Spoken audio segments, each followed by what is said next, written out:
Project MKUltra was not a policy failure or an overzealous program that got out of hand. It was a deliberate, systematic governmental operation that subjected American citizens, prisoners, hospital patients, veterans, ordinary people to LSD, electroshock, hypnosis, sensory deprivation, psychological torture without their knowledge or consent. This is a congressional hearing on Project MKUltra that went on for 20 years from the 1950s to the 70s. But why is it happening now, in 2026? Well, the documents were purposely destroyed in 1973, leaving no trace of the atrocities, except for around 20,000 pages, which they forgot about. These pages give us a surface-level understanding of the operation, and they portray some of the harrowing stories and disgusting experiments carried out by the CIA. But we have no idea of the true extent of this operation, and if this is what we know, then what on earth do we not?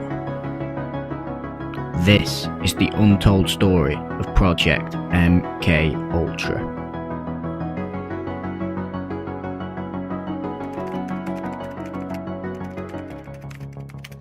It meant that in the end, he would not be put on trial, but would be fated as the man who took America to the moon. Liftoff. We have a liftoff. Okay, our story begins in 1945. Allied powers have killed Hitler and defeated Nazi Germany when German scientist von Braun, who's best known for his leading role in creating the first long-range ballistic missile during the war, gave up his location to Allied forces. Von Braun didn't do this because he had some epiphany about his evil. He did it because he knew his expertise could be a military asset for some of the Allied power countries. Sure enough, as US captors found him, he was treated much less like a Nazi and SS officer than you might think. The US went on to recruit von Braun, granting him and his family relocation and citizenship, and wiping his Nazi records clean. He went on to help build the Saturn V rocket that brought astronauts to the moon for the first time, helping the US beat the Soviet Union in the space race. We have called upon one of the foremost exponents of space travel, Dr. Wernher von Braun, who is at present the chief of the Guided Missile Division of the Army's Rocket Center at Redstone Arsenal. Now here's a model I designed for a four-stage orbital rocket ship. But this story isn't just about von Braun. Operation Paperclip helped bring an estimated 1,500 Nazi scientists to the US. The US searched Nazi Germany to try and recruit all their best scientists, tempting them with citizenship and family relocation, as well as wiping their records clean. For example, as well as being a Nazi party member and an SS officer, von Braun also used forced labour in his V-2 rocket program during the war in concentration camps. The US gave these Nazi scientists such good offers for a multitude of reasons. Number one, to stop the Soviet Union from gaining their expertise. Number two, to help with their space, satellite and modern aeroplane programs. Number three, to help them develop mind control. Will be focused on the experiences of our volunteer subject, Bill. 12 o'clock and we're ready to start this experiment. Author and leading expert on MKUltra, Dr. Stephen Kinzner, stated that the CIA mind control project, MKUltra, was essentially a continuation of work that began in Japanese and Nazi concentration camps. For example, they hired Nazi scientists and doctors who conducted mescaline experiments in Dachau concentration camp, hoping they could run similar ones in the US. Just take a minute to think about what this means. The universally recognised worst crimes against humanity in modern history, committed by Nazi Germany during World War II, didn't end after World War II. Instead, they continued for decades under the secret protection of the American CIA. What makes the CIA committing these crimes any better than the Third Reich? They should be held to the same account, and such atrocities should not be able to hide behind a culture of secrecy. As the old adage goes, you either die a hero or live long enough to see yourself become the villain. And I'm not saying America is some sort of hero throughout their long history, but I am saying that fear, propaganda and patriotism can be used to justify the exact evil the world spent half a decade trying to defeat, just to let it live on through the liberators' institutions.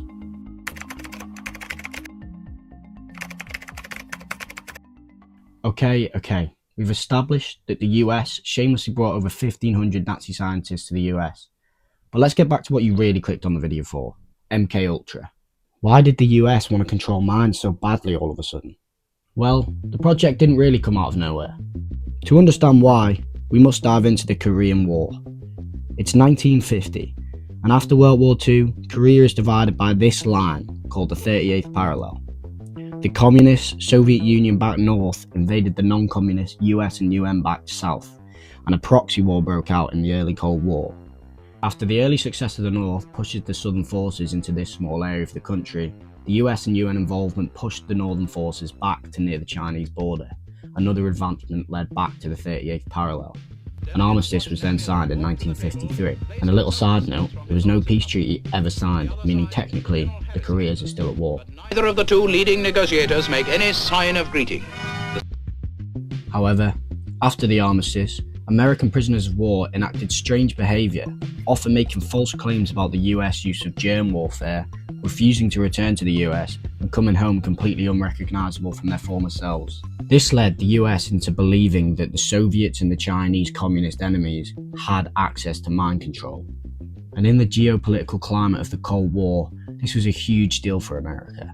Allowing their communist enemies to have access to such a weapon of war without them having access to such a thing would be detrimental. So, of course, the US needs to find a way of doing mind control themselves.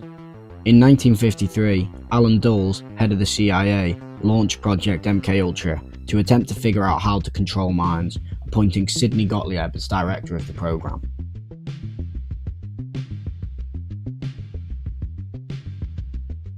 Alright, things are getting serious now. It's time to move up the desk.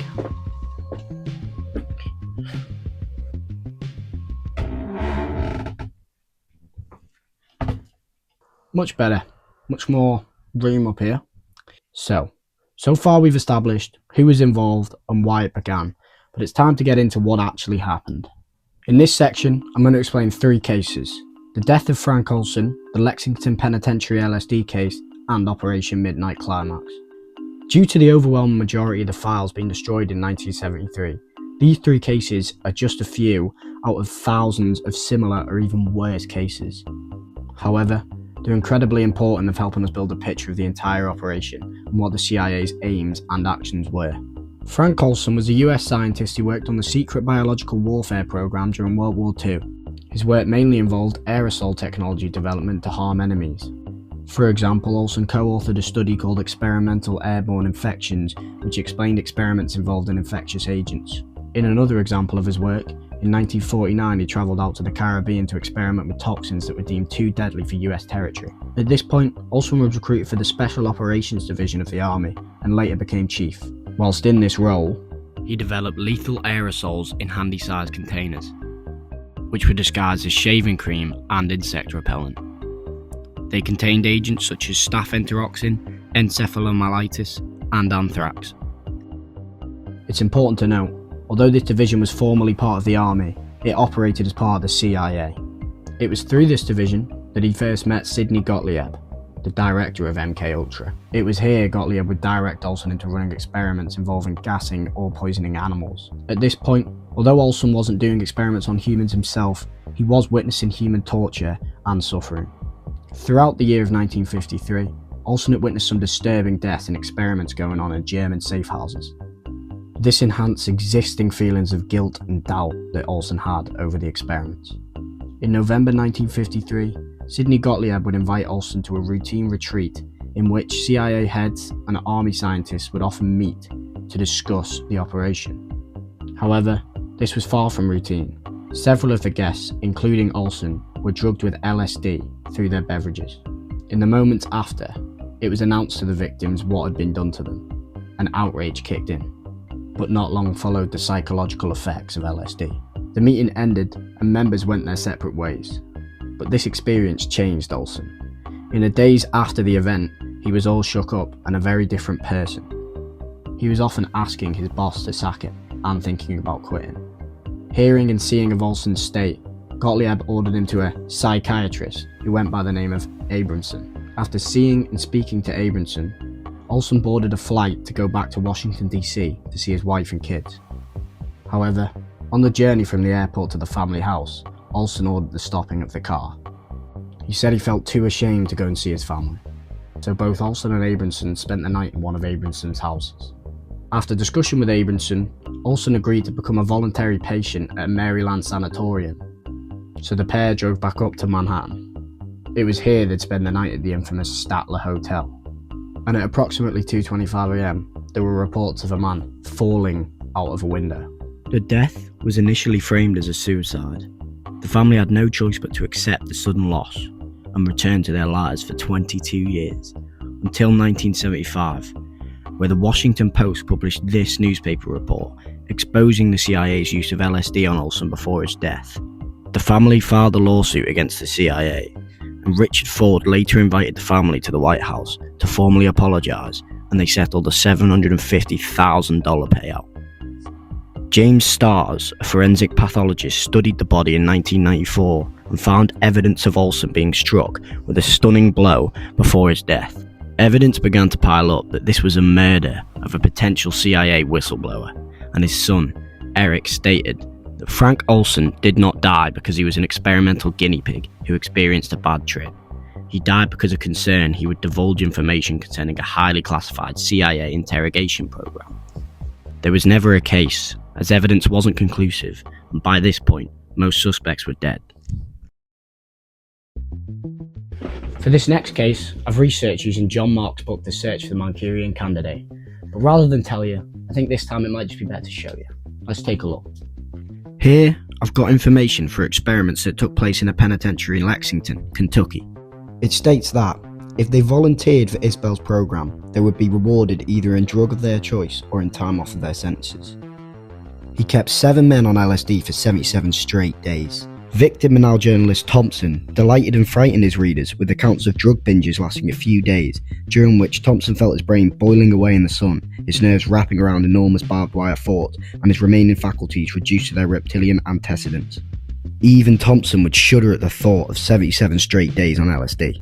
Isbell tried to break through this tolerance by giving triple and quadruple doses of LSD to the inmates.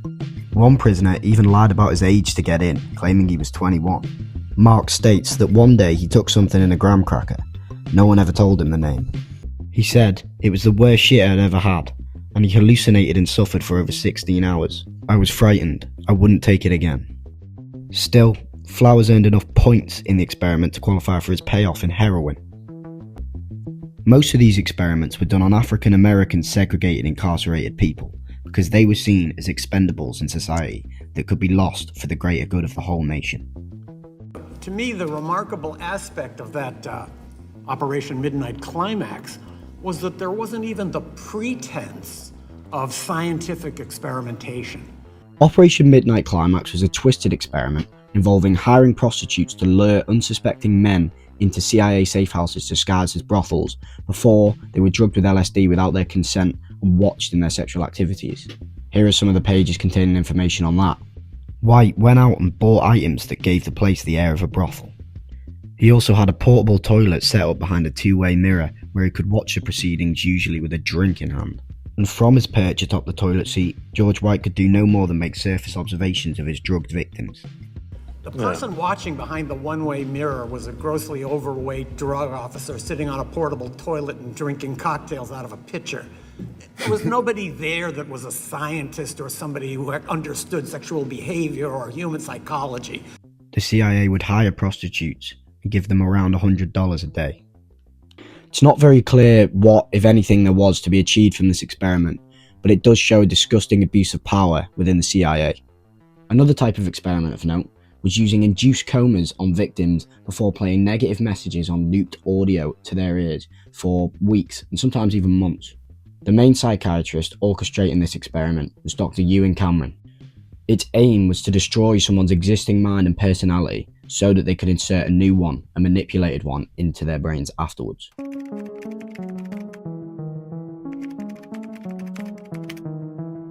As we've already established many a time, the documents were destroyed by Sidney Gottlieb and Alan Dulles in 1973 to avoid their crimes being exposed. In 1975, the Church Committee and the Rockefeller Commission led a Senate hearing that made the project public knowledge for the first time. Yet it wasn't until 1977 when a Freedom of Information Act request released the rest of the documents. Sidney Gottlieb did provide a testimony at this hearing. This picture you would have already seen is actually of him speaking to his lawyer on that day. Yet, despite this, no one has ever been prosecuted for these crimes. This has left many victims questioning what happened to them, leaving them confused and destroyed, and others who didn't make it will be erased from history, while their perpetrators escape justice. Experts suggest that similar mind control programs could still be going on to this day, behind closed doors. especially considering the advances we've made in neuroscience, technology and drug knowledge in the last 7 decades.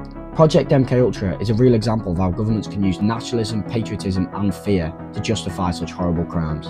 These atrocities should never be justified and definitely should not be perpetrated by governments. All of the information in this video raises relevant contemporary questions over the secret culture of the CIA and the different laws that apply to the people behind the curtain.